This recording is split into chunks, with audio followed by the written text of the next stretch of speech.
Now at 10, this is Fox 61, Connecticut's news station.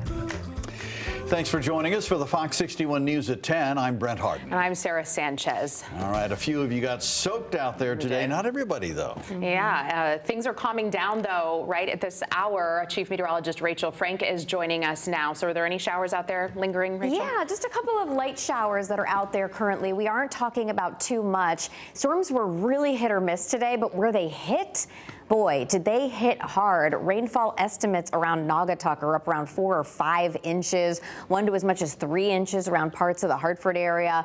But a lot of eastern Connecticut watching tonight going, meh, maybe we got a sprinkle, but that's about it. We are seeing some nice, light, steady rain in southern Connecticut and some scattered light showers in northern areas. Some much needed rain, but without the severe threat. There were some scattered storm reports and thunderstorm wind damage that was reported from today's weather. In Enfield, it looked like a trained spotter reported a downed tree. Lightning actually hit a home that was in Manchester.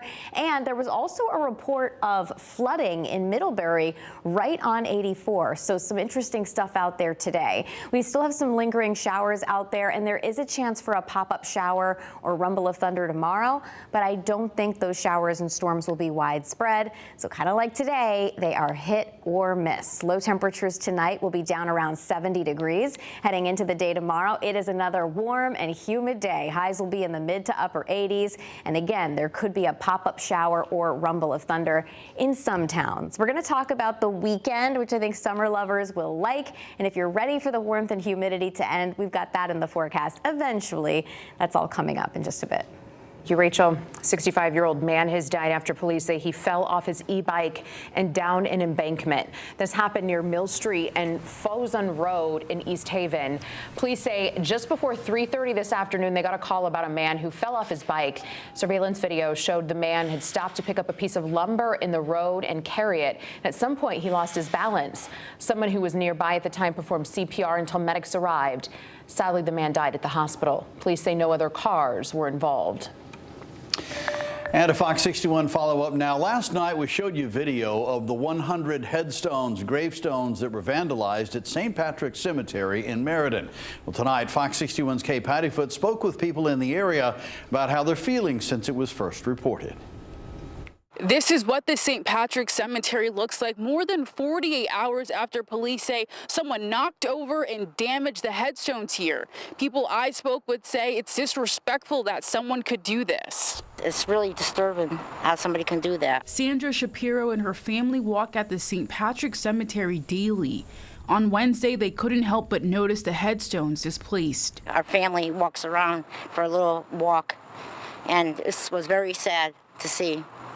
We're very upset. She's not the only one disturbed by the vandalism. Clarissa Cardona didn't expect to see the large amount of headstones damaged. My daughter had sent me Instagram showing me, what had happened. So today we said, oh, let's take a walk to see, if it's not a lot. And when we started walking and we saw all of the tombstones knocked down, we were like, wow, a lot of damage was done. She hopes whoever is responsible is caught. It's very disrespectful, actually, and this shouldn't happen at all. Meriden Deputy Police Chief Jeremiah Scully said this is a serious offense and this investigation is still active. It is a Class C felony to desecrate the gravestone markers, and for that you can face up to 10 years in jail and up to a $10,000 fine or both. We're going to do everything we can to try to leverage that to figure out who did this and hold them accountable and send them to court. In a statement from the Catholic Cemeteries Association, it says, quote, the Catholic Cemeteries Association of the Archdiocese of Hartford will be addressing all the fallen monuments by reaching out to the families who own them and restoring them to their upright positions, end quote. Meriden police urge anyone to come forward with any information on what they may have seen or heard. In Meriden, Kay Pattyfoot, Fox 61. Well, last night we brought you breaking news when a body was found in the debris from a house fire. That fire started just after 3 a.m. yesterday on Brookside Place in Cheshure. Tonight, officials have confirmed 32-year-old Zachary Pneumaitis died in the fire. Cheshire police say he died from smoke inhalation. Lori Stocks, the man's mother, says her ex-husband was also in the home with their son at the time of the fire. She says her ex-husband saw him in the bathroom when the fire started, but then an explosion happened and they lost track of one another. The ex-husband escaped using an emergency ladder and ran to a neighbor's home for help. We talked to a woman who saw that explosion. She said it came from the roof. About 2 o'clock in the morning, somehow we woke up with like flashing lights and not too much siren, but flashing lights, big lights, and then I didn't know what it was, so I opened the blind, and then I saw the house engulfed in flames.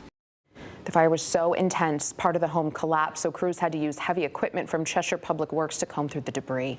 Multiple agencies are investigating the cause.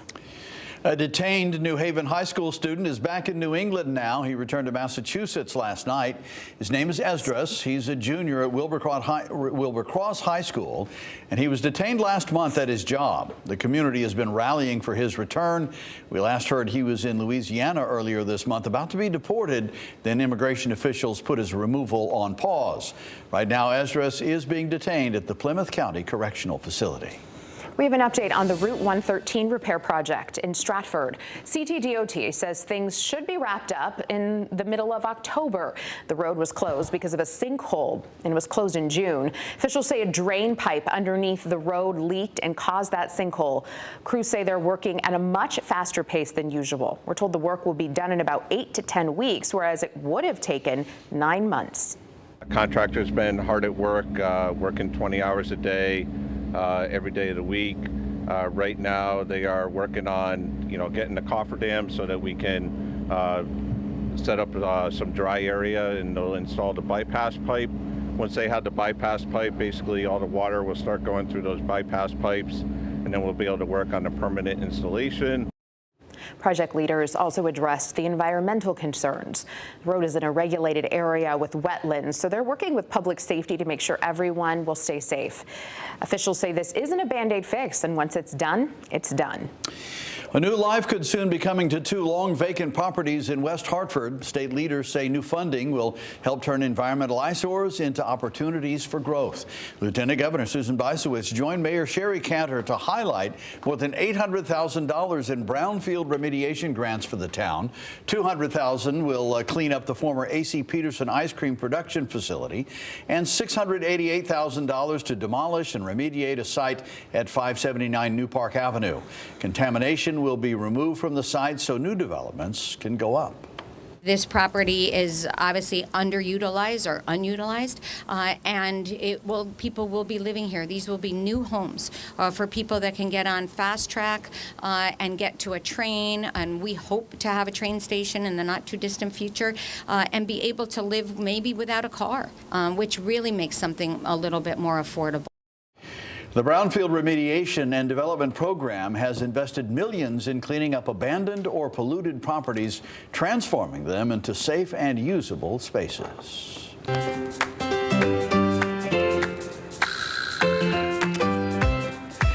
A popular back-to-school giveaway in Hartford is helping kids prepare for the first day back in the classroom. Fox 61's Tim Latow explains why this year might be more challenging than others for families. The school year is just weeks away for many kids, and for some families, it can be a nerve-wracking time. The Capital Region Education Council estimates a 10 to 15% increase in the cost of school supplies over the last couple of years. So the organization is hosting its annual supply giveaway to help take that burden off of families. Oh, I'm looking forward to it, and I think he is too. So it's always a little nerve-wracking changing schools and all the new things that go along with it. A new school year means the addition of change into the preparation equation for so many families, like Nikita Williams, whose family migrated from Jamaica just a few years ago. I'm a little anxious, anticipating the day for moving for her. We have some things that we have to make sure that we have. Part of the checklist is the right school supplies, and that can get pricey. The National Retail Federation projects the average K-12 household will spend about $900 on back-to-school supplies.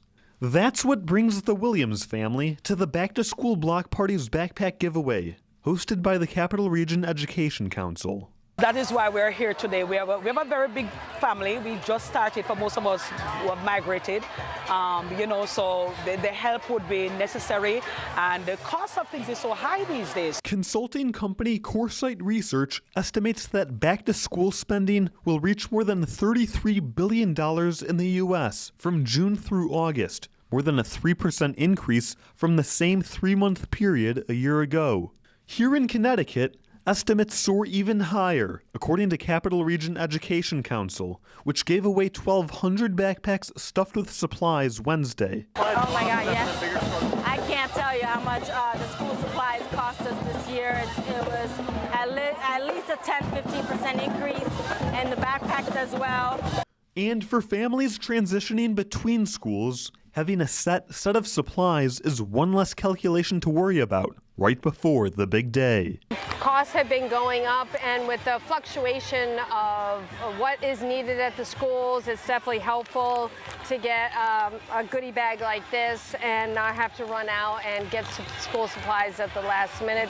The Capital Region Education Council is already planning for next year's giveaway, as well as other events, and is always looking for donations and sponsorships. In Hartford, Tim Lateau, Fox 61.